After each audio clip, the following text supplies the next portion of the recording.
ఆంధ్రప్రదేశ్ అభివృద్ధిలోకి రావాలంటే ప్రత్యేక హోదాతోనే సాధ్యమన్నారు మాజీ మంత్రి చింతామోహన్.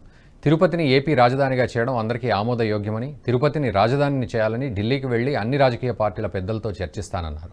ఆంధ్రప్రదేశ్ రాష్ట్రం అప్పుల్లో కూరుకుపోయిందని, రాబోయే ఎన్నికల ఫలితాల్లో గెలవబోయే ఎంపీలందరూ రాష్ట్ర అభివృద్ధికి తోడ్పడాలని కోరారు చింతామోహన్.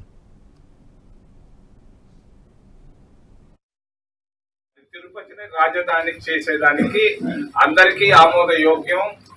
ఇది కాబోతుంది, అవుతుందని నేను విశ్వసిస్తున్నా. దీని కొరకు వ్యక్తిగతంగా నేను ప్రయత్నం చేస్తాను. క్రితంలో కొన్ని పార్టీలు కూర్చొని ఏదో ఒక అంగీకారానికి వచ్చినట్టుంది. అది ఎన్నో అంగీకారాలు వచ్చున్నాయి, దానికి కాదు.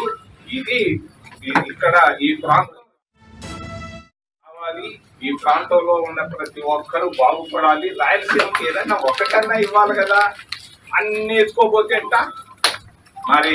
కాబట్టి తిరుపతి రాజధాని నగరం పోయి నేను వినయంగా పోయి వాళ్ళని ప్రాధేయపడి అడుగుతాను, మా ప్రాంతానికి సహాయం చేయండి. రాయలసీమ వెనుకబడిన ప్రాంతం, ఒంగోలు నుంచి జిల్లాలు ఉన్నాయి.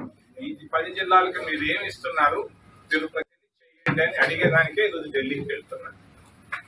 రెండవది, వచ్చే మంగళవారం ఈ టైంకల్లా ఎవరు రాజు ఎవరు రంగడో తేలిపోద్ది. మరి నేను రేపు గెలవబోయేటువంటి ప్రతి ఎంపీకి, లోక్సభ ఎంపీకి నేను చేతులెత్తి నమస్కారం చేసి అడుగుతున్నా. ఆంధ్రప్రదేశ్ రాష్ట్రం అప్పుల్లో కూరుకొని పోయింది. లక్షల కోట్ల రూపాయల అప్పుల్లో ఉంది ఆంధ్రప్రదేశ్.